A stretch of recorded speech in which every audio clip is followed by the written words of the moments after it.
seu aí. Então, hoje, sem muitas delongas, assim, já vamos trabalhar em cima do que foi proposto fazer hoje. Eu quero agradecer aqui o Gustavo Malaco, que nos ajudou a organizar que é o porta-voz da rede aqui de Uberlândia. Hoje, o Thiago Giannini, porta-voz, mas Malaco também representando aqui toda a articulação e até mesmo proporcionando para a gente a oportunidade de fazer esse debate. Hoje nós vamos debater e vamos discutir, vamos aprofundar no tema agricultura e sustentabilidade. Então, acho que é algo muito importante para a gente nesses dias. Esses debates, eles vão ser fundamentais para construirmos a nossa plataforma e o nosso programa de governo, que será apresentado pelo nosso candidato ao governo do Estado de Minas Gerais, João Batista de Mares Guia. E então estou fazendo a abertura desse momento, e nós temos dois convidados hoje para o debate. Um deles é o João Clóvis, produtor rural, biólogo pela Faculdade de Filosofia, Ciência e Letras de Patrocínio, atua como colaborador da Associação dos Usuários da Bacia Hidrográfica do Rio Bagagem. Então, eu quero te convidar, pode vir cá, João. Quem que é o João? Vem, pode vir cá, seja bem-vindo, pode sentar aqui para a gente começar a nossa... Seja bem-vindo, obrigado pela presença. Pode sentar aqui ao lado do João, fica os dois João aqui. E eu quero convidar também o Bruno Benzaken. Benzaken mesmo? Bruno Perosa, doutor em Economia e Empresas pela Escola de Economia de São Paulo, da Fundação Getúlio Vargas. Então, Bruno, seja bem-vindo. Você vai ter a oportunidade de falar um pouquinho mais sobre você. Obrigado, eu que agradeço aí pela presença.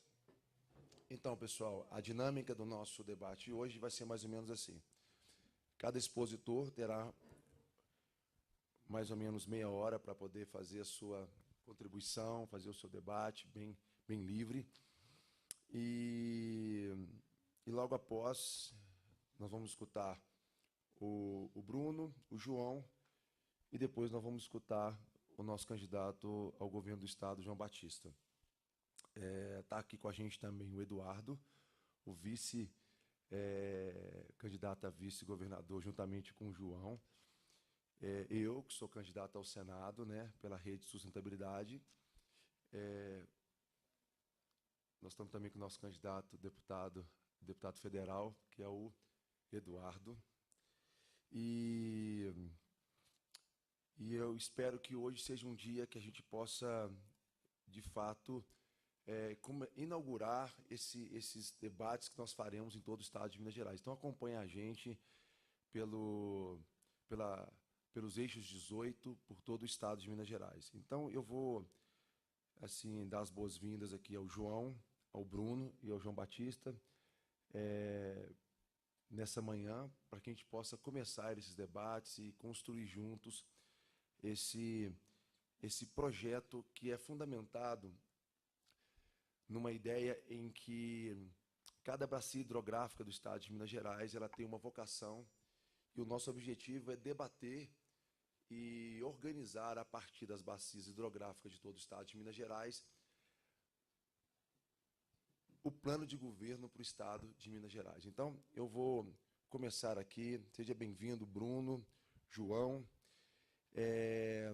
Eu vou passar a palavra primeiro para o João, para que ele possa fazer a sua exposição, apresentar aí. Você tem meia hora, João. E quem estiver assistindo a gente pelo Facebook do João Batista, faça suas perguntas, suas considerações, todas elas serão anotadas, e depois teremos um tempo para responder as perguntas que serão geradas pelo chat do Facebook do João Batista, tá bom? Então, vamos começar já.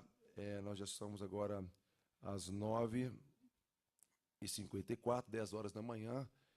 Nós temos mais ou menos aí umas 2 horas de trabalho, então espero que você possa estar acompanhando com a gente todo esse processo aqui, tá bom? Um grande abraço a todos. Eu vou pedir primeiro aqui uma palavra de... Som. Vou pedir uma palavra de apresentação bem breve, quebrando um pouco o gelo e fazendo uma apresentação, cada um poder falar um pouquinho sobre o seu trabalho, sobre o seu engajamento nesse tema, para que você possa entender um pouco sobre o que vai ser debatido. Logo depois, a gente começa já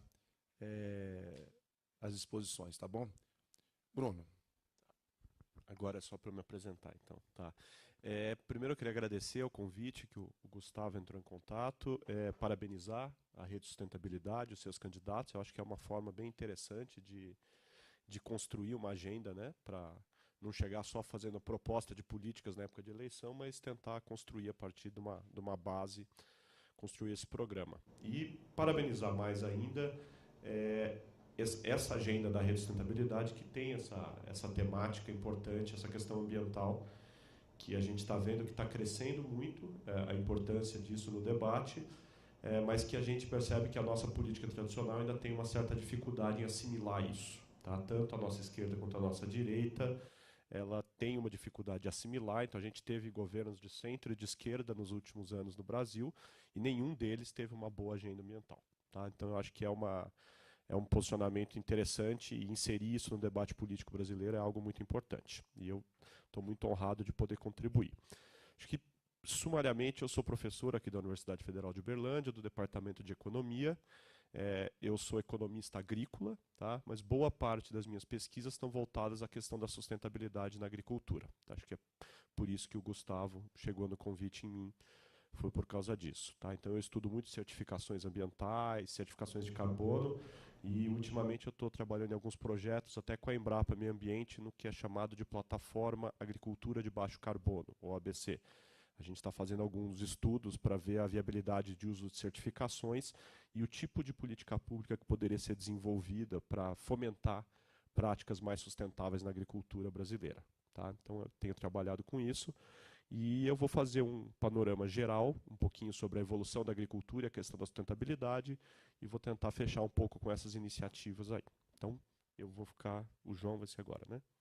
Isso. Tá. Obrigado, João. Obrigado, Bruno. João, se apresentar. Bom dia, eu sou o João Clóvis, né? Eu estou sediado em Iraí de Minas, na bacia hidrográfica do Rio Bagagem, e sou um produtor rural apaixonado pela minha profissão, e irrigante também,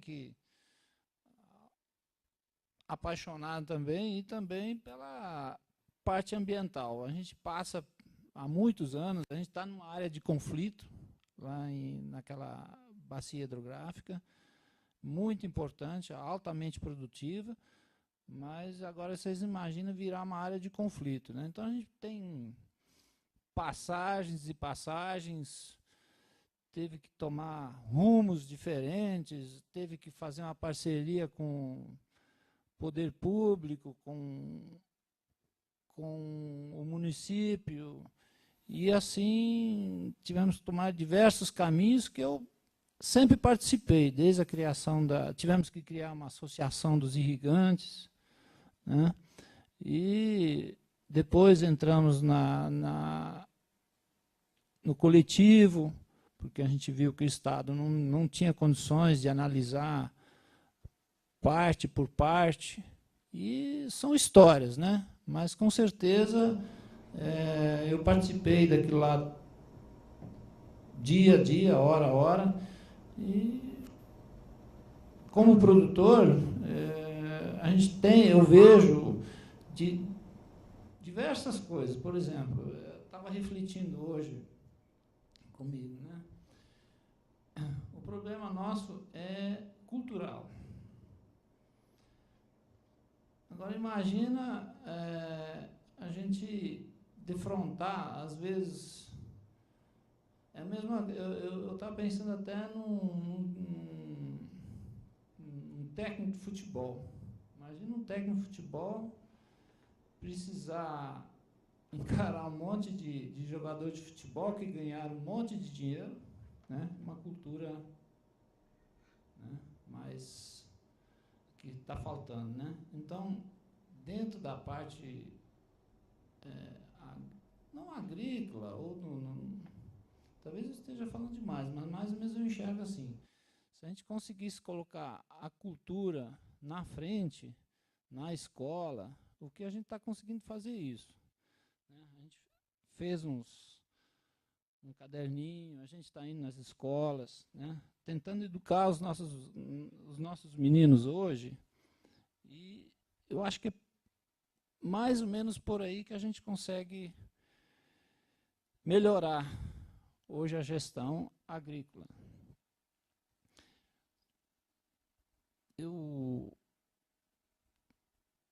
Vamos ver onde é que a gente chega. Desculpa a minha, né, não tem essa dinâmica, né, de palestragem, mas no momento a gente vai desenrolando, tá? Obrigado. Tá? Eu quero também que o João também dê uma palavra de consideração para os nossos amigos e os que estão nos assistindo ao vivo. João. Bom dia a todos. Eu quero cumprimentar de modo especial o Malaco e a equipe aqui de Uberlândia, responsáveis pela organização desse evento, os nossos 2 palestrantes convidados, pela contribuição inestimável, e chamar a atenção para o fato de que a Rede Sustentabilidade é, pelo menos até o presente momento, o único dos partidos políticos que está empenhado em organizar seminários dessa natureza. O propósito é de fazer em número suficiente para que nós possamos trabalhar, refletir, ouvir sugestões, contribuições sobre cada um dos temas fundamentais componentes de um programa de governo, de um modo participativo, de um modo interativo pelas redes sociais. Em cada seminário desse, nós colheremos ideias, contribuições de variada natureza, propostas em formato preliminar, e vamos aprofundando essa reflexão até que, chegando ao final do mês de julho, nós tenhamos uma sistematização, seja por capítulo, referente a cada tópico, como educação, como saúde, sustentabilidade e assim por diante, seja de um modo mais abrangente, incluindo aí o nosso modelo global de governança. Só para finalizar como informação importante para vocês, nós estamos trabalhando o modelo de governança considerando o imenso território de Minas Gerais e suas 36 bacias típicas, tentando agregar por bacias hidrográficas, por semelhanças no que diz respeito a vocações econômicas, cadeias produtivas, sentimento de pertencimento sociopsicológico e assim por diante, os subterritórios de Minas Gerais. Nós identificamos territórios para governança focadas em retomada do crescimento econômico, desenvolvimento sustentável, 24 regiões. Consideramos, além das bacias hidrográficas, o fato de que já existe e funciona bem um conjunto de 41 associações microrregionais de municípios, que é o modo como os prefeitos escolheram ao longo do tempo formar as suas associações e a construção da sua interação e da sua solidariedade microrregional. Nós conseguimos agregar 24 territórios a partir do mapa das 41 regiões de agregação de municípios e de associativismo de prefeitos. Como são 24 regiões dentro do estado de Minas Gerais, nós imaginamos um calendário que iremos divulgar ainda neste mês de junho, como um calendário de cumprimento do nosso modelo de governança, assumindo um compromisso de a cada semestre nós participarmos de uma reunião em cada uma dessas regiões. São 24, nós teríamos 24 semanas, exatamente o tamanho de um semestre.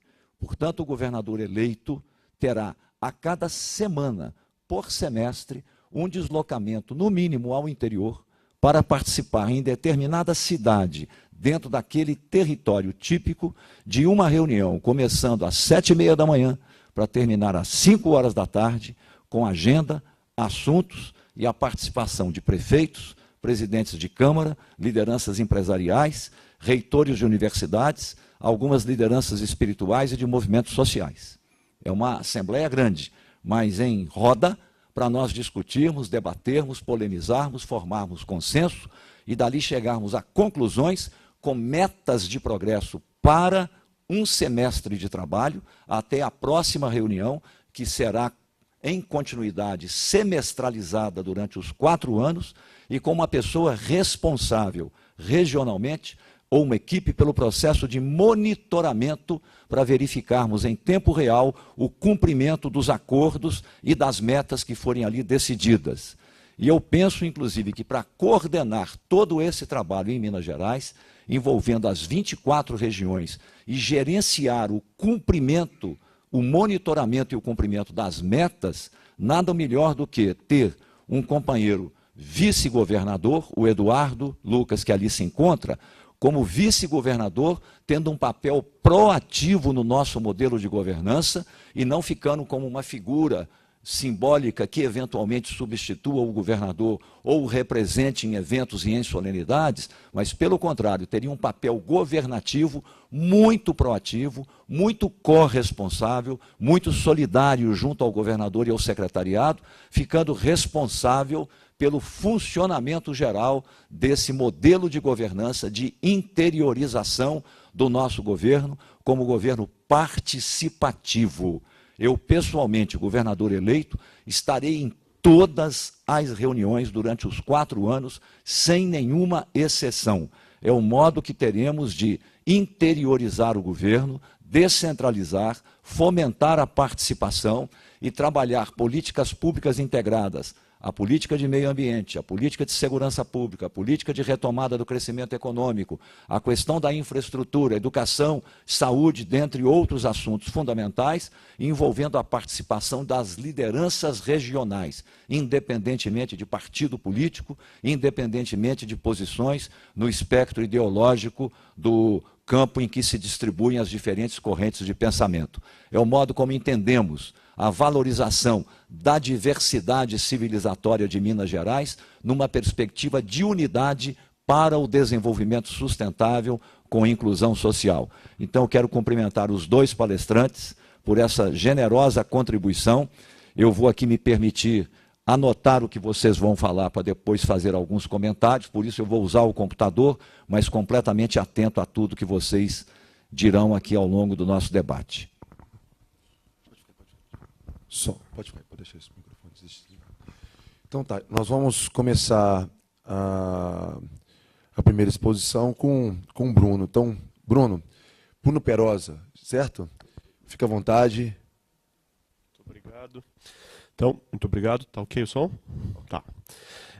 Então, como eu tinha mencionado para vocês, eu vou tentar fazer um breve histórico um pouco do papel da agricultura e como a questão da sustentabilidade entrou nesse debate. A gente sabe que, historicamente, a agricultura sempre foi responsável e responsabilizada, eu diria, no debate, como uma das forças que levaram a vários problemas ambientais na história. Então, todo o início do desenvolvimento nos países do século XVII e XVIII na Europa, ele sempre teve vinculado a desmatamento, a derrubada de florestas, impacto sobre rios, mananciais e coisas do tipo. Tá? E a gente pode pensar que a passagem, né, da agricultura mais de subsistência para uma agricultura mais empresarial, né, mais voltada para produzir excedentes, para mandar para cidades e para centros consumidores, sempre teve focada em pegar novas áreas. A gente teve até por séculos, a agricultura foi sempre buscando avançar sobre novas áreas como forma de aumentar a produção de alimentos que era necessária para lidar com o processo de industrialização, de urbanização e etc. Tá? Dado que as pessoas estavam saindo do campo e indo para as cidades, né, trabalhar nessas novas atividades, era necessário que a agricultura conseguisse gerar excedentes para suprir as cidades, né, e a alimentação das populações. Tá? Então, esse primeiro aumento da produção agrícola e da produção de alimentos no mundo, ele sempre teve vinculado a aumentar as áreas produtivas. E aí a gente começa com áreas mais propícias e acaba passando, até pela falta de regulação, da questão ambiental não ser uma temática forte naquele período, acaba passando por destruição de ecossistemas e de recursos ambientais do planeta. Né? Então, a agricultura, ela sempre foi, por esse motivo, pela história dela desde o seu início, ela não foi historicamente vista como uma atividade sustentável. Tá? Ela era vista como uma atividade depredadora, tá? Que destruía os recursos ambientais. Tá? E aí sempre se colocou essa questão. Tá? É possível produzir mais alimentos, mesmo numa situação em que você não quer destruir o meio ambiente? Sempre houve, tirar essa relação que a gente chama em economia de trade-off entre destruição ambiental e aumentar a produção de alimentos é possível. Então esse é um questionamento muito forte, que eu acho que está na história da agricultura no mundo, e que eu acho que vai ganhar contornos mais claros a partir da Segunda Guerra Mundial, quando começa a acontecer na agricultura um processo chamado Revolução Verde. Não sei se todos estão familiarizados, mas basicamente a Revolução Verde é um processo em que cientistas e, enfim, diversos setores da sociedade começam a buscar estratégias para aumentar a produtividade na produção de alimentos. Tá? O que era necessário pelo, enfim, o crescimento da população mundial, a urbanização e vários outros processos. A demanda por alimentos estava aumentando numa taxa bastante elevada, e por isso tinha essa necessidade de aumentar a produtividade. E como que se faz isso? Então, assim, na Revolução Verde, a gente pode dizer que tem inovações tanto tecnológicas, novas variedades, novas sementes e coisas do tipo. Não se começou a fazer transgênicos e coisas do tipo naquela época, mas são as primeiras tentativas de buscar melhoramento genético e coisas desse tipo para aumentar a produtividade e melhorias nas técnicas agrícolas. Tá? Então você, por exemplo, usar plantio direto, usar mecanização, intensificar o uso de defensivos, de o que a gente chama de agrotóxicos, alguns, mas os seus defensores, no geral, chamam de defensivos agrícolas. Tá? Então, é desenvolvido todo um pacote tecnológico para permitir que você tenha um aumento da produtividade agrícola e consiga aumentar a produção de alimentos sem destruir novas áreas. Tá? Então, ela foi feita. Uma coisa interessante é que muita gente pensa a Revolução Verde como uma coisa que teve efeitos nocivos ao meio ambiente. Tá? E essas pessoas não estão totalmente erradas. Na verdade, havia um grande potencial de melhorar a sustentabilidade na agricultura a partir dessas novas práticas, de variedades de sementes mais adaptadas, etc. Mas, em grande parte, a Revolução Verde acabou sendo muito direcionada para a questão de aumento de produtividade e pouco para aumento de produtividade junto com uma questão de preservação ambiental. Então, várias dessas técnicas que passaram a ser usadas a partir da Revolução Verde, como o uso de variedades mais apropriadas e o uso desses defensivos, desse pacote tecnológicos, acabaram tendo consequências negativas sobre a sustentabilidade do meio ambiente também. Então, a gente pode dizer, eu já ouvi muitos pesquisadores falando, que a Revolução Verde foi uma oportunidade, entre aspas, desperdiçada na sua primeira fase, por não ter aproveitado mais essas tecnologias como forma de impactar menos o meio ambiente. Tá? E é isso que acabou acontecendo. Tá? Então, a gente teve uma intensificação tecnológica, mas sem um grande ganho de sustentabilidade. Tá? E aí, a gente vê que, enfim, o mundo vai andando, como se diz em economia, business as usual, a coisa vai indo, aumentando a produção, pegando novas áreas, etc. E aí eu acho que a gente pode dizer que a partir do final dos anos 80, início dos anos 90, que começa um debate mais sério da questão climática no mundo, das chamadas mudanças climáticas, que eu acho que é um debate que ele é fundamental para fomentar a discussão sobre sustentabilidade em qualquer um dos setores da economia mundial. Acho que no Brasil, o que simboliza muito esse debate foi a chamada a Rio 92, né? Que teve toda aquela discussão, mostrava aquelas fotos da Amazônia em chamas, o Chico Mendes até ganhou uma projeção internacional por estar defendendo a floresta amazônica e ter sido assassinado por isso. Tá? Então começa-se um debate muito grande, e aí eu acho que a partir desse período que a gente começa a discutir como que a agricultura, que foi historicamente um grande vilão na sustentabilidade do planeta, como que a agricultura poderia dar uma contribuição maior para a gente conseguir preservar mais o planeta. Tá? E eu acho que essa discussão, obviamente que ela se inicia através de governos, através da busca de políticas públicas que pudessem levar a esse processo, mas é uma coisa que é interessante, que se inicia nos anos 90 e que obviamente foi aumentando ao longo dos anos, como os próprios mercados consumidores de produtos agroalimentares começaram a cada vez mais ficar consciente desse problema ambiental e da responsabilidade que aquela agricultura mais tradicional tinha sobre a destruição do meio ambiente, e eles passaram, de certa forma, a valorizar e querer, entre aspas, fiscalizar, tá, a necessidade da gente ter produtos que respeitassem o meio ambiente, que não agredissem ecossistemas e coisas desse tipo. Tá? Então, eu acho que a década de 90 ela é um ponto fundamental, assim, uma ruptura nessa história, nessa busca de aumento de produtividade sem muita preocupação ambiental. Tá? Então, como a gente estava falando, ela começa com os governos discutindo, começam a se tentar fazer acordos internacionais, que são diplomaticamente muito difíceis. A gente até hoje, acho que não chegamos num acordo amplamente aceito, né? O último acordo assinado em Paris em 2016, se eu não me engano, ele já tem o problema que tem os Estados Unidos não querendo participar, a China participando com grandes restrições. Tá? Então a gente tem uma grande dificuldade em resolver essa questão da sustentabilidade pela via diplomática, tá? Por chegar em acordos internacionais que permitam isso. E aí que cada vez mais a sociedade, né, por meio do consumo, ela começa a tentar fazer essa pressão. Tá?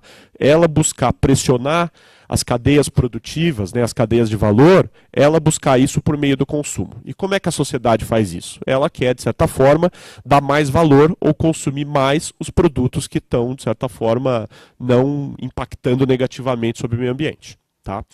E aí que se começa uma grande alteração nos mercados agroalimentares internacionais. Por quê? Porque qual que é a grande dificuldade de um consumidor para poder falar eu quero consumir o produto mais sustentável? É saber se esse produto é sustentável. Essa informação ela não está facilmente verificável pelo consumidor. Ele não consegue bater o olho numa laranja e falar essa laranja não usou agrotóxico, essa laranja não teve trabalho infantil, essa laranja, enfim. Qualquer característica que ele queira sobre o processo produtivo não está facilmente mensurável para ele no produto. Tá?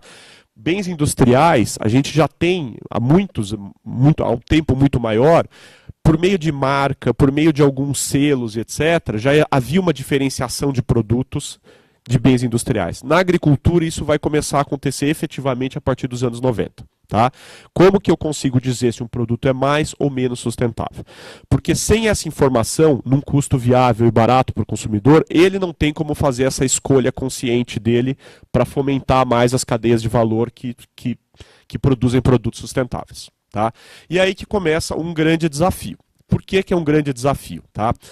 Porque você vai ter que montar uma cadeia de informações, alguns chamam de cadeia de custódia, tá? Para conseguir garantir que todos aqueles atributos que são relevantes, que vêm desde a produção dos insumos que vão ser usados na agricultura, que todos aqueles produtos eles estão sendo feitos de forma sustentável.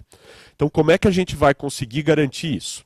E aí o que começa a acontecer ao longo dos anos 90 é a proliferação dos chamados selos ou certificados. Tá? E você tem selo para tudo hoje em dia. Tá? O mesmo produto pode ter selo de qualidade, da qualidade do produto, selo de que respeita a lei trabalhista, selo de que ele não agride florestas, selo de que ele não usa defensivos que poluem o meio ambiente. Tá? Então você pode ter selos de todo tipo. Tá? Então o grande instrumento, né, que começou a ser disseminado nos mercados agroalimentares do mundo foi justamente esse dos selos para tentar conseguir garantir a qualidade. Tá? Vocês percebam que isso não é algo trivial. Isso é algo que começou em vários mercados. A gente tem mercados agrícolas hoje que já está muito desenvolvido, como por exemplo o café. Tá? Hoje em dia você pega uma caixinha de café ou alguma coisa do tipo, parece uma lista telefônica, a quantidade de selos que você tem atrás. Porque você está querendo garantir uma série de características, algumas ambientais e outras não. Tá? Mas você está querendo garantir. Tá? E em outros mercados é mais difícil. Em que tipo de mercado que é difícil fomentar isso? Os chamados mercados de commodities. Tá? Que de certa forma são os que em larga escala têm muito mais impacto sobre o nosso meio ambiente, porque eles fazem áreas muito maiores. Tá? Então é muito difícil você conseguir colocar no mercado de soja, por exemplo. Como é que você consegue exigir que um consumidor vá querer saber se aquela soja ela é sustentável efetivamente? Tá? A China não pede nenhuma certificação para importar nossa soja. A única diferenciação, a característica que ele quer, obviamente tem questões de qualidades, né, de germinação, umidade, mas a única característica é transgênico ou não é transgênico. Essa é a única diferenciação que eles querem. Eles não estão muito preocupados com essa diferenciação de qualidade. Então a gente percebe que a certificação, apesar dela ter tido um impacto muito positivo nessa diferenciação de produtos ambientais ou não, ela, por outro lado, ela não conseguiu avançar tanto em vários mercados, especialmente os mais comoditizados. Se a gente pensar, o próprio termo commodity, ele já é uma coisa que vai contra a diferenciação. Commodity é uma coisa que é homogênea. Tá? Então, assim, tanto faz se ela foi produzida pelo Chico, pelo Zé, pelo João ou pelo Sheng na China. É um produto que não é para ter diferenciação. É isso que permite que ela seja comercializada em bolsa de valores, que você possa usar aqueles mecanismos lá. Então, criar diferenciações em mercados de commodities, isso tem impactos muito complicados no funcionamento do mercado atual de commodities. Mas a gente começa a perceber que, mesmo no mercado de commodities, começam a surgir algumas iniciativas para tentar diferenciar. Por exemplo, no caso da cadeia da soja, tem a chamada Mesa Redonda da Soja Sustentável. Tá? Então você tem uma iniciativa internacional de alguns grandes compradores de soja se comprometendo a só comprar soja que foi produzida dentro de certos padrões, que não avançou sobre ecossistemas sensíveis, ou que, enfim, não usou trabalho escravo, que respeitou a legislação trabalhista e coisas desse tipo. Então você começa a ter esse processo, mas é um processo muito lento ainda. Tá? E vocês percebem que, ao não existir essa diferenciação de produtos, a gente vai ter um problema sério, que é o quê? O consumidor não tem como, digamos que, agir de forma sustentável no consumo dele. Ele não tem como ele poder escolher uma coisa ou outra. Tá? E vocês percebem que tudo, essas commodities, por exemplo, soja, milho, etc., elas são insumos da maior parte das outras commodities, por exemplo, de proteína animal. Então, a nossa carne, você usa como insumo farelo de soja ou farelo de milho para a ração dos animais. Se você não consegue garantir sustentabilidade lá atrás, fica muito difícil você dizer que tal carne de frango ou de boi, etc., ela é sustentável. Tá?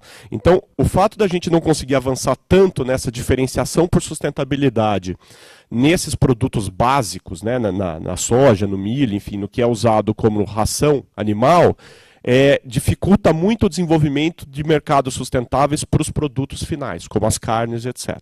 Tá? Então vocês veem, esse é um panorama geral, sem querer me aprofundar muito, mas vocês veem como é uma coisa complicada. É um processo lento de adaptação dos mercados, mas que enfrenta dificuldades. Tá? E, em última instância, do ponto de vista do agricultor, do produtor, o João pode até falar para a gente isso com mais precisão, né? Porque ele, digamos que ele sente na pele, eu leio a respeito só, mas não tem sentido um produtor investir em práticas mais sustentáveis, do ponto de vista econômico, obviamente, ele pode ter moralmente, que é uma coisa importante, ele sabe, ele tem consciência disso, mas do ponto de vista econômico, não tem sentido um produtor investir em práticas sustentáveis se ele não tiver nenhum tipo de diferenciação do produto dele. Se o produto dele não receber nenhum tipo de premiação do mercado, pode ser um preço maior ou pode ser o próprio acesso ao mercado que paga mais. O que é mais comum, por exemplo, a União Europeia ela tem toda uma política para só permitir a entrada de alguns produtos que são sustentáveis em alguns mercados. Tá? Então, se você não tem esses padrões de sustentabilidade e algumas certificações para comprovar esses padrões, você não acessa o mercado europeu. Tá? Um caso que eu tenho um pouco mais de conhecimento, eu fiz a minha tese de doutorado sobre a criação desses padrões no mercado de biocombustíveis, de etanol basicamente, mais do que de biodiesel. E a gente percebe que para entrar na União Europeia, um produtor de etanol ele precisa ter 5 certificações diferentes, que o governo da União Europeia falou, ó, se você conseguir essas certificações, você prova para mim que o teu produto é sustentável. E aí você pode entrar. Tá? Então, é necessário que tanto que políticas de governo, como essa da União Europeia, quanto consumidores, eles consigam acessar essa informação sobre a sustentabilidade, justamente para permitir que o produtor tenha uma premiação por ter feito elas. Porque a gente sabe, a maioria dos estudos mostram que adotar práticas sustentáveis eleva o custo de produção. É por isso que o orgânico custa muito mais caro do que o convencional. Tem até gente que brinca e fala assim, mas você deixou de usar o agrotóxico, você não gastou nisso, como é que você quer me cobrar mais caro por isso? Mas ele desconsidera que a produtividade agrícola de quem não usa o defensivo, ela despenca. Tá? O produto não fica tão bonito, enfim, você tem várias punições mercadológicas porque não tem o produto usando o meio convencional. Tá? Então é necessário que haja um mercado diferenciado para que esse produto orgânico, que é muito mais saudável, que a gente tem todos os estudos da área de saúde mostram que é um produto muito melhor, mas para que ele tenha um lugar no mercado. Porque se ele entrar numa competição direta com o produto convencional, ele vai ser destruído. Tá? Então, assim, você não vai ter. Então, e é muito difícil, eu estava falando até para o João, que nós economistas, a gente tende a pensar até excessivamente algumas vezes, que todo mundo reage a incentivo econômico. Obviamente, a gente é economista, a gente tem que pensar meio por aí. Então a gente vê que, assim, mesmo que você tenha a consciência ambiental crescendo e tudo mais, é preciso que você fomente essa consciência através de incentivos econômicos. Se você não construir mercados que possibilitem esse tipo de incentivo, vai ficar muito difícil para que essas práticas mais sustentáveis se difundam efetivamente na agricultura. A gente percebe que nos mercados onde há diferenciação por produto sustentável, ou dando acesso a mercados melhores, ou pagando mais por esse produto, as práticas sustentáveis se difundem numa velocidade infinitamente maior. Tá? Então é muito importante que permita-se construir um mercado. E aí que eu quero chegar num ponto que eu acho que é o principal que tinha me pedido para falar, que é a questão de política pública. Eu poderia dar a entender que está tudo na mão dos mercados. Tá? O que eu falei agora poderia ser interpretado assim, se está tudo na mão do mercado, qual que é a função da política pública? Seria necessário uma política pública? O que a gente percebe, a maior parte, é que todos esses mercados, pelo menos no seu início, essa diferenciação, essas estruturas de mercado que diferenciam o produto sustentável, pelo menos no início delas, elas foram fomentadas por políticas públicas. Mas como que é possível, então, uma política pública fomentar a sustentabilidade no mercado? Tá? Então, um ponto que a gente percebe, por exemplo, que eu acabei de falar da União Europeia. Ao falar que você só vai poder entrar um biocombustível na União Europeia que tenha certos padrões de sustentabilidade, você está fomentando o quê? Um mercado de certificação privada. Você está permitindo que as certificações sejam usadas para verificar atributos de qualidade e de sustentabilidade, tá? E isso é o que está permitindo entrar no mercado. E você tem vários outros casos. Tá? Então, é muito importante, o mercado privado, ele dificilmente ele se constrói sozinho. Tá? Ele se constrói sozinho no sentido de criar sustentabilidade, criar selo, etc. As políticas públicas elas têm um papel muito importante para fomentar o desenvolvimento desse processo de sustentabilidade em mercados agroalimentares. Tá? Então, uma das coisas, por exemplo, é você criar uma regulação pública que fala, olha, para você poder certificar tal produto, você vai ter que cumprir tal e tal critério. Porque vocês percebam que o que pode acontecer, e acontece muito, né, o pessoal chama isso na literatura internacional de greenwashing, é que muitas empresas de muitos setores, elas buscam uma certificação só como uma forma de fazer marketing. E aí, obviamente, eles vão buscar uma certificação mais, digamos, mais fácil de ser cumprida e com ganhos ambientais muito menores. Tá? Então, cabe aos governos, né, pessoas que mexem com política, né, ambiental, criar regulações para dizer o que é uma certificação que vale e uma certificação que não vale. Por si só, é muito difícil para os consumidores conseguir descobrir essa certificação é boa, essa não é. E quando a gente pega os mercados que você tem, não sei quantas certificações ao mesmo tempo, vira uma confusão para o consumidor. Então, um dos papéis que eu acho que é mais importante, né, da política pública para fomentar a sustentabilidade é justamente regular o mercado de certificações e de instrumentos de transmissão de informação sobre sustentabilidade. Tá? O governo falou, olha, essa certificação serve, essa não serve, essa não está cumprindo. Essa foi criada por um monte de pessoas do setor que simplesmente queriam inventar uma certificação para dizer que são sustentáveis. Então é você estabelecer quais são os padrões. O trabalho que eu estou fazendo junto com a Embrapa Meio Ambiente, agora na plataforma BC, vai nesse sentido, de tentar pensar quais são as certificações que fazem sentido e que têm um efeito positivo na área de mitigação de carbono na agricultura. Tem uma das principais formas que a gente tem hoje em dia para mitigar carbono é a chamada integração lavoura, pecuária e floresta. Tá? Então, há uma discussão de como é que a Embrapa, ou o governo, pode acessar a informação de quem fez esse projeto para ele receber um subsídio ou ter algum benefício de política. E aí, a gente está discutindo isso, é que a Embrapa, né, que é quem está representando o governo, nesse caso, ela tem que estabelecer quais são os padrões para você mensurar isso aí. Se a gente não tiver esses padrões estabelecidos, fica muito difícil, e aí vira um certo canibalismo de padrões e certificações. Vai ganhar quem? A mais barata, que obviamente é a que traz menores impactos ambientais positivos. Não é a que é a melhor. No mercado de biocombustíveis, o estudo que eu fiz no meu doutorado mostrava isso. Né? A gente tinha uma certificação que era mais que empurrada pela indústria sucroalcooleira, tá? Que ganhava muito espaço, a as usinas, né, adotavam ela com muita facilidade, e ela conseguiu, de certa forma, a mesma validação na União Europeia e nos Estados Unidos do que uma certificação muito mais rígida. O que aconteceu economicamente? A certificação mais rígida foi banida no mercado. Porque se ela dá o mesmo acesso para o produtor custando muito menos, é essa que vai ser adotada. Tá? Então, é um papel muito importante que as políticas públicas têm de ver isso aí. Tá? E aí vocês percebem que esse é um papel que eu estou falando e que geralmente não é o que mais se fala. O que a gente pensa quando a gente pensa em política ambiental? A gente pensa em políticas que proíbem agricultores ou qualquer produtor de fazer práticas nocivas ao meio ambiente. E que, obviamente, é muito importante também. Tá? As chamadas, a gente chama na literatura aí de políticas de comando e controle. Tá? Então o governo fala, não pode jogar tal coisa no rio. É uma política que é importante, etc.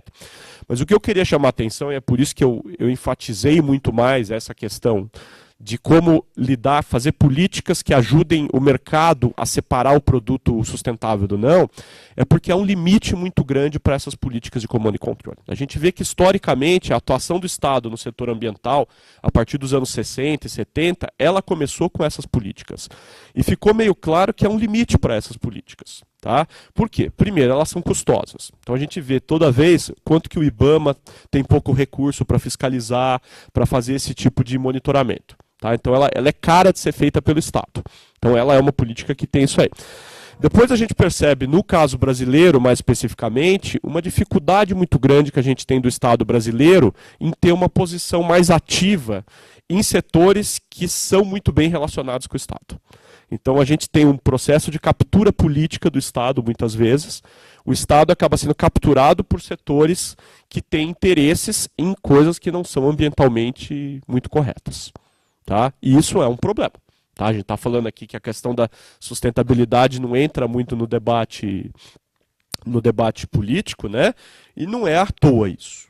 Tá? Boa parte do nosso corpo político está vinculado a setores que adotam práticas que são as não mais elogiáveis do ponto de vista ambiental. Tá? A gente vê esses escândalos que a gente vê recente de corrupção, a gente sempre vê setores do agro, que é a área que eu estudo, que estão bancando campanha. A gente vê o caso da última campanha de 2014, o maior doador não foi empreiteira, foi uma empresa do setor agropecuário. Tá? Enfim, que depois seus donos foram sendo descobertos, né? Eu lembro que o lobista-chefe do pessoal aí do frigorífico em questão, ele até falou, eu tenho a maior bancada do Congresso. Eu. Assim, o cara que... Porque o tanto de doação que eles faziam dificultava.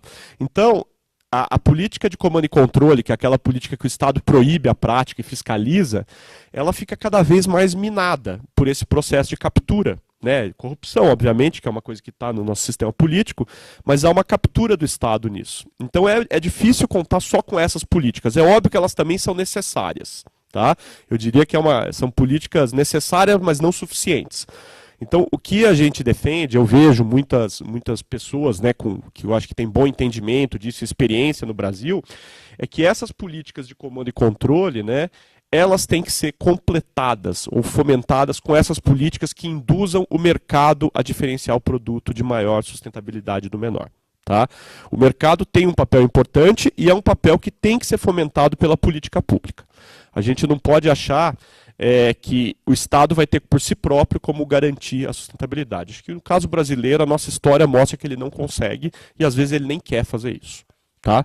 Porque ele tem, de certa forma, ele tem uma relação com setores que se beneficiam de não ter uma fiscalização mais rigorosa.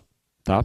Então, para fechar um pouquinho, eu queria falar agora de algumas iniciativas importantes que eu acho que têm sido feitas. Né? Assim, no governo aqui em Minas Gerais, né, a gente tem um candidato ao governo, existe um projeto que foi criado, acho que em 2000 e pouco, que foi criado, que eu chamo o Certifica Minas. Tá? Que basicamente é uma certificação do Estado de Minas Gerais, que ela é, de certa forma, implementada pela... Nossa, me fugiu a sigla agora, mas é o órgão, né, ambiental de Minas Gerais e que tenta pegar um pouco de questão de qualidade, tá? Tem essa questão da qualidade, mas tem também a questão de cumprimento de legislação trabalhista, de legislação ambiental e coisas do tipo. Tá? Então é interessante esse caso Certifica Minas, e tem várias outras iniciativas nesse sentido, porque ele é como se o Estado estivesse atuando como uma certificadora privada. Tá? Aí você fala, mas por que não deixar só as certificadoras privadas? Porque provavelmente você não tinha nenhuma certificação que tivesse sido criado com essa função. Então o Estado cria uma certificação e isso, de certa forma, pode fomentar um mercado e criar outras certificações privadas que poderiam entrar e tentar realizar um pouco dessa função de fiscalização privada, né, das questões ambientais. Tá? Então, como vocês podem perceber, né, a questão, para mim, eu estudo muito certificação, então eu acredito bastante no potencial que esse instrumento tem para ajudar na sustentabilidade. É óbvio que se esbarra no quê, gente? Esbarra no tipo de mercado. A gente estava até conversando aqui, eu e o Gustavo, antes de iniciar, que, por exemplo, a dificuldade que a gente tem em Minas Gerais, porque a gente tem uma economia muito ligada ao setor de minérios, né? E o setor de minérios é um mercado que não diferencia e não valoriza em absolutamente nada a sustentabilidade. Mesmo os países importadores de minérios, ou sei lá, mesmo países que normalmente são rigorosos em questões ambientais, como a União Europeia, etc., eles têm muito pouca exigência ambiental do minério. Ninguém vem verificar o jeito que foi tirado o minério de ferro, o nióbio ou o que seja. Tá? Então é um mercado que não há uma diferenciação de sustentabilidade. E isso dificulta muito o caso, a capacidade que o governo tem de fiscalizar. E ainda se a gente completar com a dependência financeira que o governo do Estado de Minas Gerais tem do setor de minérios, né, vales e etc., fica muito difícil acreditar que ele vai exercer uma política mais rígida em cima desse setor. Tá? Então é um caso mais complicado, né? E eu imagino que a questão da sustentabilidade na agricultura tenha se desenvolvido muito mais do que no setor de minérios. Tá? Mas é um grande desafio ainda. Tá? A gente percebe que há uma barreira muito grande, especialmente no setor de commodities, em adotar esses padrões de sustentabilidade maior. Está começando, mas ainda se desenvolvendo muito devagar. Tá? E é muito difícil a gente esperar que os agricultores brasileiros eles vão adotar uma postura ambientalmente mais ativa, né, no sentido de ser mais preservacionista, se eles não tiverem algum tipo de premiação por desses mercados. Tá? Então, é uma coisa que tem que ser cada vez mais fomentado. Eu estava até conversando aqui antes do início. Eu acho que assim, a principal forma que a gente tem desses padrões ambientais começarem a ser inseridos é eles virem lá da frente. Aí você fala, mas o consumidor sozinho pode fazer isso? Sozinho não, tá? Mas através, por exemplo, de grandes redes, eles conseguem forçar esses padrões para trás nas cadeias de produção. Tá? A gente tem um caso muito interessante, é que, por exemplo, o mercado de orgânicos, né, ele iniciou com um movimento hippie, uma coisa totalmente alternativa, fora do mercado, né, nos anos 70 na Califórnia. Hoje em dia, a maior parte do mercado de orgânicos dos Estados Unidos está na mão do Walmart, que é a maior rede. E aí, o que a Walmart faz? Fala assim, isso é algo bom ou ruim? Do ponto de vista que a gente pensar distribuição de renda, etc., você poderia ter questionamentos, que não é algo, não está ficando a maior parte do valor na mão do produtor, que seria porque essas grandes redes, elas capturam a maior parte do valor para ela. Tá? Mas, por outro lado, você pensa, é uma possibilidade de um grande player do mercado, que é o Walmart, ele forçar padrões de sustentabilidade. Ele já está exigindo que a maior parte da cadeia de suprimentos, de alimentos dele, seja certificada. Tá? Então, ele está meio que transmitindo isso ao longo da cadeia produtiva. Ele é um player tão grande, que ocupa tantos elos na cadeia produtiva, que ele tem essa força de mandar isso para trás. Tá? Talvez a forma como ele faz seja questionável, porque a maior parte do valor ganho pelo orgânico fica na mão dele e não na mão de quem adotou os padrões lá atrás. Né? Então isso é uma outra discussão. Mas de toda forma já é um caso concreto de a gente transmitir padrões de sustentabilidade ao longo das cadeias de valor. No Brasil, o Pão de Açúcar também ele tem não é orgânico, mas tem a ver com sustentabilidade, que é um selo chama TAEC, se eu não me engano, que basicamente também busca exigir, né, boas práticas, né, dos produtores que fazem esses alimentos. É ligado a alimento saudável, mas tem também um código de boas práticas dos produtores fornecedores. Tá? Então, assim, esses são casos concretos, eu acho, de mostrar como o setor privado, né, e os mercados podem fomentar esse processo de melhora de sustentabilidade na agricultura. Tá? Então, acho que basicamente era isso. Tá? Eu estou aí aberto a perguntas, etc. Tá bom? Obrigado. Então, agora, para o pessoal que está nos assistindo ao vivo e para os que estão aqui na nossa plateia, eu queria abrir para um momento de pergunta, João, também os debatedores que estão aqui na frente também, para a gente poder aproveitar bem o conteúdo que foi falado agora, para a gente poder fazer um debate. Aí você pode ficar bem tranquilo, a gente escreve aqui, eu vou pedir para quem for fazer a pergunta que estiver na plateia, se posicione em frente a essa câmera aqui, e pode usar o microfone que está comigo, faz a sua pergunta, e vamos tentar, assim, trabalhar o tema que o Bruno nos apresentou de uma forma bem consistente, para a gente poder retirar, né, a síntese e aquilo que a gente tem como um ponto focal. Vamos lá? Alguém quer? Bruno Paiva, por favor.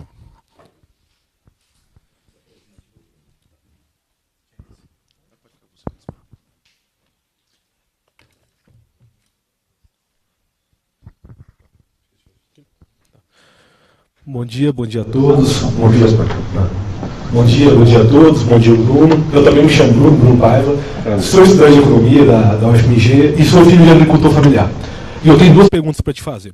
A primeira, voltada para a agricultura familiar como um todo. Segundo dados do Ministério da Agricultura, 70% dos alimentos que vão para a mesa dos brasileiros como um todo vêm da agricultura familiar. No mundo, a média é 75%. Eu sou pré-candidato a deputado estadual e uma das minhas propostas que eu estou construindo junto com os macroeconomistas da UFMG é como gerar empregos baseados na agricultura familiar, ou seja, como potencializar isso. E uma das alternativas que está sendo sugerida a nível de academia como um todo é o Estado, como um todo, no seu plano de governo, incentivar as escolas, creches a consumir mais produtos de agricultura familiar. Então eu gostaria de saber a sua opinião sobre isso, como que a gente pode potencializar a agricultura familiar no nosso estado. Esse é o primeiro ponto.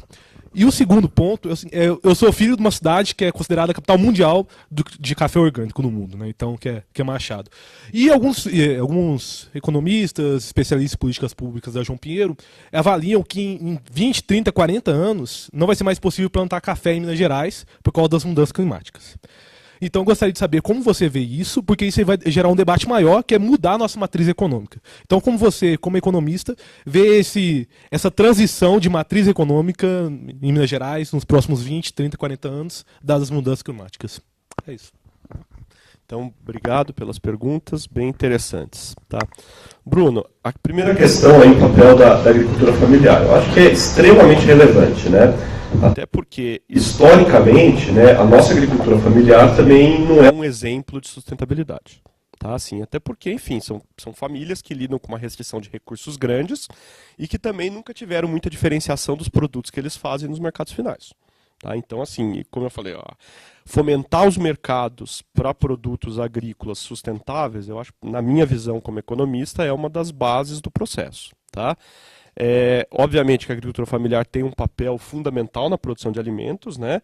Esses números que você falou eu acho exagerados, eu tenho vários artigos já mostrando que são, enfim, é mais palavras de militância do que números concretos, porque o conceito de agricultura familiar também é muito amplo no Brasil, enfim, mas de toda forma é óbvio que é super importante e a agricultura familiar tem esse papel muito importante. O que eu acho assim que explica um pouco também a agricultura que a gente chama de empresarial, né? O fato de não ter tanta sustentabilidade, né, enfim, e até acho que você pensa a agricultura familiar como uma estratégia de sustentabilidade, porque a gente vê que boa parte da nossa agricultura empresarial não é tão sustentável. Então você tenderia a pensar. A agricultura familiar, obviamente, ela tem limites do tamanho que ela pode ser, tá? A capacidade que ela tem de produzir. Tá? Então é óbvio que você fomentar mercados para a agricultura familiar, já existe um plano em nível federal, que é o PA, né, o Programa de Aquisição de Alimentos, que é de pegar as escolas para merenda escolar, comprar produtos da agricultura familiar. Tá? Mas nesse PA não há nenhuma exigência ambiental. Diga-se de passagem. Então, assim, não vai ser um processo automático de só porque o cara é familiar, porque é uma pequena propriedade, que vai ter sustentabilidade. A gente tem muitos casos assim de grande deterioração ambiental em assentamentos rurais, que são, acho que, sei lá, o extremo da agricultura familiar que você poderia pensar, né? Então, assim, vai precisar ter, além de uma política de fomentar mercados para a agricultura familiar, que eu acho importante do ponto de vista social e econômico, mas é a gente ter também políticas que fomentem a sustentabilidade na agricultura familiar. Historicamente, assim, no debate, eu não sou especialista no assunto, mas eu estudei algumas coisas, é colocado que não houve um desenvolvimento tecnológico do jeito que, por exemplo, a gente teve a ocupação do Cerrado, né, que o João pode falar melhor para a gente, né, as variedades desenvolvidas, né, para a ocupação do cerrado, né, você não teve esse tipo de política pública que nem a Embrapa realizou para o setor mais empresarial, você não teve tanto isso sendo desenvolvido para o setor familiar. Tá? Então talvez seja um espaço interessante para a Embrapa começar a trabalhar mais em práticas, e obviamente que uma prática para ser adotada pela agricultura familiar, ela tem que ter uma viabilidade econômica muito grande. Tá? Assim, porque é pessoal que trabalha na margem do lucro, assim, é bem apertado, né? Então é necessário que sejam desenvolvidas tecnologias mais baratas e que sejam acessíveis para eles, né? E como eu falei, sem mercados que paguem um pouco por isso, fica muito difícil os agricultores adotarem isso só por boa vontade e por consciência ambiental. Tá? Então acho que enfim, é um potencial grande, eu concordo com você, mas é uma coisa que perpassa tanto questões mercadológicas quanto questões de desenvolver tecnologias baratas que possam ser adotadas pela agricultura familiar. Quanto à questão de mudanças climáticas, né, eu também leio com bastante preocupações essas colocações, né? Eu já ouvi o pessoal do Cerrado Mineiro aqui, que a gente tem vários trabalhos com o café do Cerrado, comentam essas possibilidades, até porque aqui você está numa região mais seca ainda, né, que poderia ter um impacto ainda maior, né? E aí é uma discussão, assim, realmente você pode ter esse processo, né? Eu acho que o case que eu já ouvi falar mais interessante, né, de um lugar que conseguiu se adaptar economicamente a mudanças climáticas é a Califórnia, nos Estados Unidos. Hoje em dia, a maior parte da economia da Califórnia está ligada às questões de baixo carbono, de sustentabilidade. E, obviamente que, enfim, eles são a Califórnia, então eles têm grandes universidades, Vale do Silício e tudo mais, então eles também ganham muito em tecnologia para sustentabilidade, etc. Mas eu acho que realmente tem que se pensar em caminhos, né? Trocar de produto agrícola, eu não sei se é a melhor opção, né? Então talvez, primeiro assim, é buscar desenvolver, né, tecnologias que permitam que o impacto seja menor. Tá? Então, da mesma forma que se desenvolveram, a Embrapa desenvolveu nos anos 60 e 70 variedades para o cerrado, talvez ele tenha que desenvolver variedades para o deserto, né, por assim dizer. Então, talvez, eu acho que, enfim, há um potencial de melhora tecnológica que pode mitigar esse efeito aí. Mas ainda assim, é importante pensar que um grande desafio do agronegócio brasileiro é essa questão de você não agregar valor muito. Tá? Então, assim, é extremamente... No café não é esse caso. O café que você mencionou já tem muita agregação de valor. Já não é tão problemática. Tem potencial demais, mas ainda assim, você já tem bastante. Mas em muitos produtos agrícolas, a gente não agrega praticamente nada, né? E aí é uma coisa complicada, que não só afeta as margens do agricultor, né, que acabam sendo baixas, ele não aproveita o potencial que ele teria, como o impacto que você tem de uma mudança tecnológica que reduz a produtividade dele acaba sendo quase mortal, né? Então, você tem que fazer políticas nessa direção, eu acredito. Não sei se eu respondi diretamente, mas... Tá. São mais comentários do que respostas. Tá. Malaco. Bom dia a todos e a todas. Gustavo Malaco, aqui de Uberlândia. Bruno, eu acho que a gente já conversou, eu concordo que plenamente essa questão nós já perdemos essa batalha de ficar correndo atrás do rabo em relação à questão ambiental, do que a gente faz hoje nos conselhos. A questão vai ser ganhar na economia, não tem jeito. O debate vai ser no mercado, enfim, porque isso depende de muita educação, muita cultura, algo que nós já... Então acho que o time... Agora, a preocupação que a gente sempre encontra nós vamos trazer um programa de governo com essa base, né, no incentivo econômico em relação à certificação. E aí a gente sabe a guerra fiscal que existe já entre os estados, né? Sempre é assim, o estado arrocha, aí o que acontece? As indústrias passam para o lado de lá. O Goiás, o São Paulo. E esse é o desafio. Vem Minas com esse tipo de política de governo. Falo que é correto, que é o caminho. Nós precisamos certificar realmente a soja, o milho, principalmente os grãos nessa cadeia. Como trabalhar essa disputa? É lógico que é por meio de um pacto federativo, mas Goiás está a fim de fazer um pacto federativo? Mato Grosso do Sul está a fim de fazer um pacto federativo? Estou falando nesse amplo, nessa região que a gente sabe que é onde o agronegócio brasileiro está, principalmente no Cerrado, em relação aos grãos. Esse é um primeiro questionamento, né? Como trabalhar isso? O segundo, em relação, até Bruno, essa questão da diversificação, uma coisa que nós perdemos nessa ocupação do Cerrado, da Amazônia e da Mata Atlântica, que é uma questão que hoje a equipe da Marina vem trabalhando, é o nosso potencial verde. Cerrado em pé, floresta em pé, Mata Atlântica em pé, e todos os produtos, porque não adianta mais, acho assim, já chegou a um ponto, vamos agregar produto do minério de ferro, nós perdemos essa batalha para a China, não tem mais jeito de você pensar em agregar esse valor de minério de ferro, talvez para o nióbio, metais, a gente estava até conversando no jantar ontem a respeito disso, mas o que é nosso mesmo, pega o baru, por exemplo, o baru está aí, a gente entra... vai em qualquer cidade ali do norte de Minas, você come um baru, uma semente, melhor com amendoim, por exemplo, eu particularmente acho isso, mas que nós não conseguir o baru no avião. Todo mundo serve aquele amendoizinho ruim pra caramba de avião, por que a gente não serve o baru que é nosso, que a tecnologia é nossa, que nós poderíamos desenvolver uma variedade? Estou dando um exemplo do Cerrado. Tem dezenas, centenas, todo um Cerrado do norte de Minas hoje em pé, que está sendo sistematicamente deitado para plantar eucalipto e grãos, com a grave crise climática que vem aí, que vai afetar diretamente. Mas o Cerrado está ali ainda. Então, acho que esse é um outro debate dessa economia, se fala na Revolução Verde, eu estou falando da economia verde do que nós temos aqui, que eu acho que talvez seja um caminho, e aí colocar esse debate até para os dois palestrantes, porque você poderia produzir, tanto do ponto de vista com os produtos exóticos, né? Toda essa cadeia de soja, etc. Mas, ao mesmo tempo, na sua própria reserva legal, você agregar o valor no caso da agricultura familiar. Que é o que a gente fabrica no futuro do Brasil, que faz essa batata. Não estou pregando que isso aí é uma coisa saudável. Mas eu estou dizendo que o município pequeno passou a ter uma grande empresa de processamento de batata que vai aumentar sua receita de uma forma muito substancial com a agregação do valor daquela batata que é para São Paulo. Fazer batatinha, fazer aquele produto processado de batatinha em São Paulo. Começa a ficar na cadeia, nos pequenos municípios. Isso que o João já fala há um bom tempo, né? Esse trabalho da gente tirar essa macroeconomia das grandes cidades, Uberlândia, Uberaba, por exemplo, Juiz de Fora, Montes Claros, e esses pequenos municípios que têm essa vocação agrícola, tem que começar a ter esse processamento, como é a rede do café. Vai em Patrocínio hoje a dinâmica que é do café. Vai em Monte Carmelo, um pouco mais marginal, mas a dinâmica que é o café. Vai em Araguari, a questão da dinâmica do café. De todas as grandes cooperativas. É pegar essa vocação e começar a trabalhar essas cooperativas. Eu me alonguei muito, mas é porque é um debate na agricultura que envolve com a base no campo. Esse é um trabalho que se tem que dar os incentivos ao ponto. Obrigado. Posso eu antes? Tá?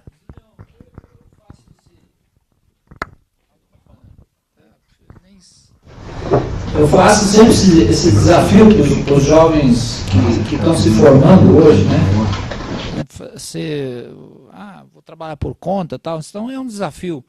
Nós temos um campo muito aberto hoje em industrializar o que nós estamos produzindo hoje, os pais, né? Eu tenho meus filhos já, acha um caminho, discute isso na sua faculdade, uma gestão de nós industrializarmos esses produtos.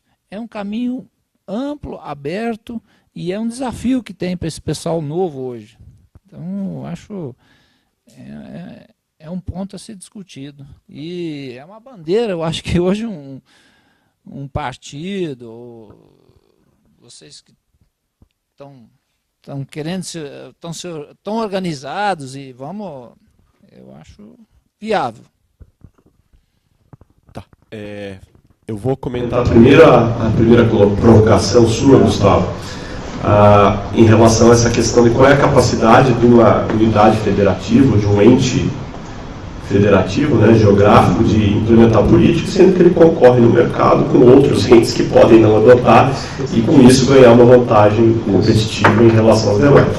É uma super complicação, e não é só entre estados, entre países, e é uma coisa, enfim, cidades, estados, países, enfim, entre tudo, né? Então, a questão é muito difícil realmente você querer ser sustentável, você querer fazer um governo sustentável quando você está num ambiente não sustentável, tá? E aí, eu volto ao mesmo ponto lá, eu sei que, enfim, parece repetitivo, né?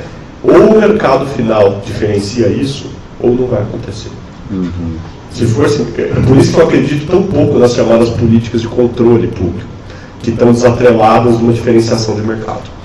Você chegar e simplesmente proibir significa um impacto negativo na competitividade e uma migração para outras regiões. consequentemente, um desequilíbrio econômico na tua região. Tá? Então, assim, ou existe um mecanismo lá na frente que vai falar, olha, esse produto custou 10% a mais para fazer, 20% a mais, mas é um produto que foi mais sustentável, por isso ele vai ter acesso a um mercado melhor, eu vou pagar mais, ou via só política pública, eu acho muito complicado de acontecer. Você tem toda a razão. Então, assim, eu não acho que nenhum dos entes da Federação Brasileira, município, Estado ou até o governo federal, vai fazer nada a não ser que haja uma viabilização do mercado. Para mim isso é muito difícil. O segundo ponto que você falou, que me lembrou até ter um conceito que o pessoal tem discutido muito agora, que são as chamadas cadeias curtas. Não sei se você já ouviu esse nome, mas as cadeias curtas são justamente cadeias produtivas em que o processamento da produção e até o consumo da produção está próximo de onde ela é produzida. Tá? Porque não adianta nada você fazer um produto altamente sustentável e de repente você levar ele para o outro lado do mundo. O que você gasta de diesel, de transporte, de poluição em levar esse produto para um lugar muito longe? Só a China minério que contém. Mas assim, porque também é um produto que não é perecível, que ele tem características que permitem. Mas em alimentos, cada vez mais, por exemplo, no mercado europeu, que é um mercado que é meio, como é que a gente pode dizer, meio... É um guia, né, um farol, né, para os outros nessa questão de sustentabilidade, né? O mercado europeu já tem muito isso de valorizar a produção da região, tá? E o processamento na região, que pode ser uma coisa positiva, ou mesmo só o consumo na região, tá? Então tem muita gente que você coloca, agora tem selos na União Europeia, eu vi outro dia numa palestra, que o cara coloca assim, qual é a milhagem. Então chega no mercado local, tem 300 milhas de distância de um para o outro. E as pessoas valorizam os menores milhagens, sabendo que o impacto ambiental é menor. Tá? Então, assim, realmente há um potencial muito grande para desenvolvimento, para agroindústrias, né? A gente vê casos, mesmo em agricultura familiar, etc. Há um potencial grande para você agregar valor e ter agroindústria próximo, né? Mas, às vezes, a lógica de um grupo foge um pouco à nossa lógica. A gente estava até falando, né, João? O João tentando entender por que a BRF fechou as unidades de processamento e abatedouro deles aqui na região, que criou grandes problemas para os produtores de Iraí, de onde ele vem. E falando, mas qual que é a lógica? Eles abriram a mesma coisa em Rio Verde. Aí deve ter pode ter questões fiscais, pode ser uma decisão fiscal, né? Assim, o governo do Goiás deve ter dado um incentivo fiscal grande para eles irem para lá. Pode ser isso. Pode ser uma facilidade maior de lidar com a rede de fornecedores deles. Talvez eles sentiam resistência em vocês adotarem algumas práticas da integração aviária, que lá eles não sentiram, ou eles conseguiram negociar com uma associação de vários produtores e facilitou para eles. Pode ser uma estratégia empresarial. Então tem várias coisas, né, que entram, mas é óbvio que todos os municípios, né, deveriam tentar criar os incentivos para você ter a agroindústria. É fundamental ter a agroindústria perto para fomentar a agricultura, né? É muito importante e, enfim.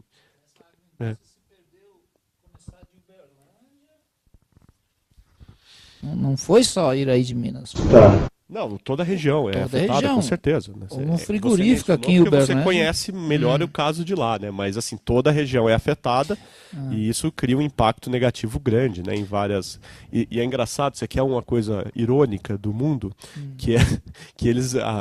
chama Perdigão, agora chama BRF, mas chamava Perdigão lá antes, né? Em Rio Verde. E teve um caso complicado, porque daí eles montaram toda a cadeia de suprimentos dele, e aí tem a cadeia de grãos muito forte na região, que para eles é uma vantagem, porque eles estavam fornecendo para os criadores, né, de frangos, e de repente a cana começou a avançar em 2004, 2005, começou a avançar em tudo e começou a tirar todos os grãos. Aí a BRF foi pressionar a prefeitura de Rio Verde. Falou, olha, a gente montou a fábrica aqui porque a gente achou que a gente ia ter um suprimento de matéria-prima interessante. E aí a prefeitura de Rio Verde tentou estabelecer uma lei falando que proibindo o maior avanço da cana no município, que foi derrubada no Supremo. O Supremo falou, o município não tem direito a dizer isso. Que aí entra numa outra questão complicada, que é a capacidade que os entes, né, municipais têm de afetar o desenvolvimento territorial, no território que eles estão atuando, né? Nesse caso ficou claro assim, que o município não tem como fazer qualquer tipo de restrição a qualquer tipo de produção. Nem estou falando que eles estavam certos ou errados, tá? Mas assim, a questão é que é limitada a capacidade que você tem de de tentar produzir esse tipo de guiar, né, a economia para o lado que se acha mais interessante, para poder introduzir uma indústria. Você tem que lidar com um setor privado que você gera incentivos, mas nem sempre você consegue ser efetivo nisso. Tá?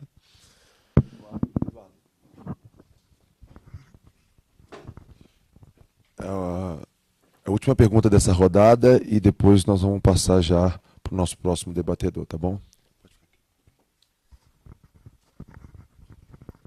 Boa tarde a todas e todos.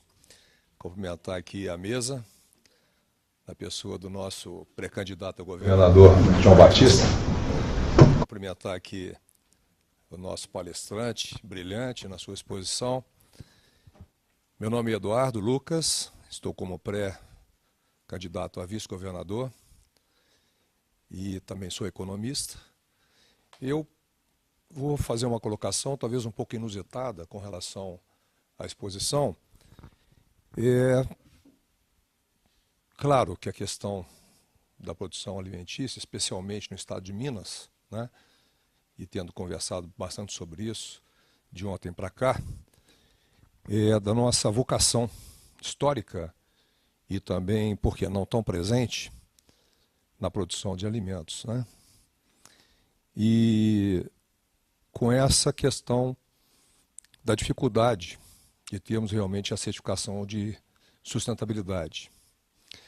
O movimento de preocupação com a saúde das populações é avassalador, não é?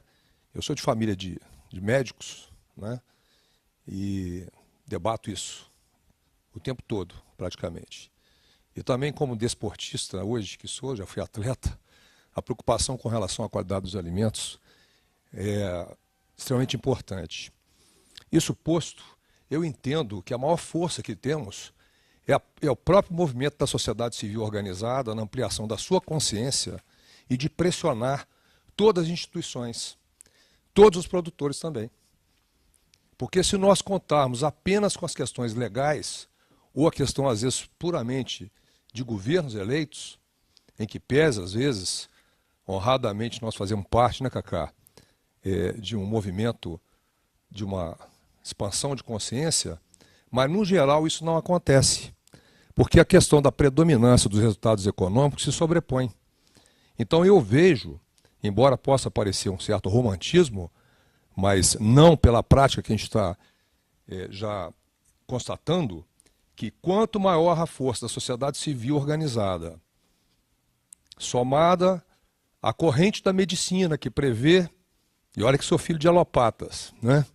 Mas da medicina que prevê a boa alimentação como fomentadora da saúde, e mais do que isso, os próprios alimentos funcionais, para que nós possamos ter uma saúde maior ao longo do tempo, pode vir a ser um fator preponderante no sentido de nós conseguirmos uma certificação mais adequada em todos os níveis que você colocou, partindo da sociedade civil organizada em união com os governos de melhor consciência constituídos, né? Então, isso é o que eu gostaria de colocar, se vocês pudessem comentar. Muito obrigado aí. E a Carla também, aqui no nosso chatzinho aqui, ela fez só uma pergunta, se você puder já emendar e responder as duas perguntas. Ela falou, agrofloresta é um case de sucesso? Né? Então, é uma pergunta que ela quer colocar também, tá bom? Então, primeiro aqui a colocação do Eduardo, desculpe, que o Eduardo colocou, eu acho que realmente, assim, houve, acho que quando eu falei um pouquinho da história, né, a preocupação que houve por muitos anos na produção de alimentos é aumentar a produtividade. Realmente, essa questão de meio ambiente e saúde, que eu não entrei tanto aqui no ponto, mas e que estão ligados, obviamente, né, estão diretamente ligados a essas questões, ela não foi colocada com muita ênfase, né, tá? Eu acabo pensando a mesma história, assim, eu acho que a capacidade que governos têm de pressionar isso é necessário, tá? Mas eu tenho pouca crença, né? Pessoal meu, tá? A força que o governo tem para induzir esse processo, né, de produção de alimentos mais saudáveis, tá? Eu acho que, enfim, eu também a mesma história. Tem que, de alguma forma, se criar uma segmentação de mercado que permita que esse tipo de alimento seja produzido. Tá?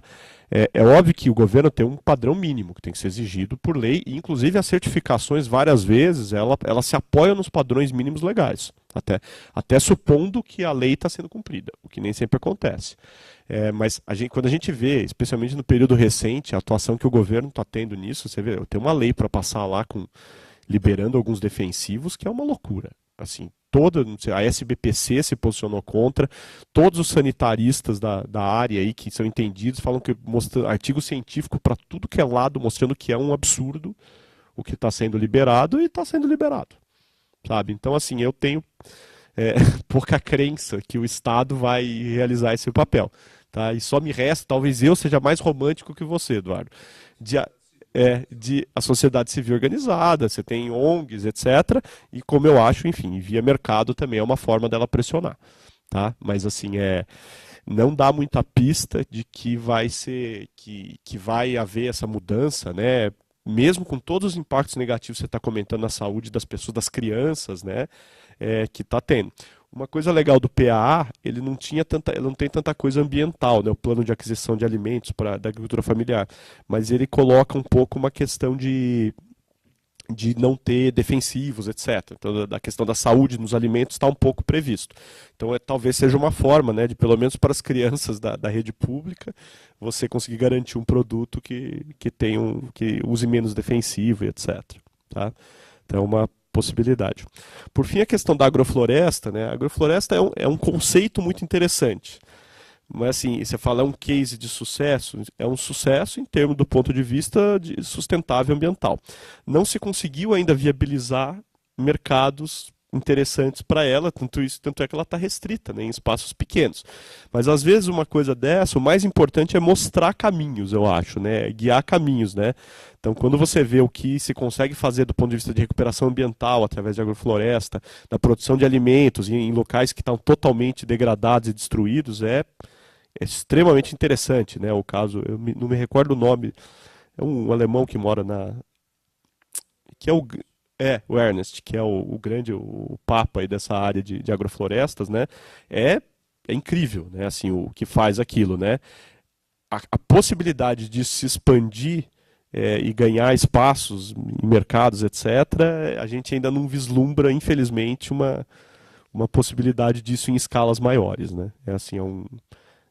Enfim, acho que ninguém ainda, eu não sei como é que é em termos de custo de produção, etc., né?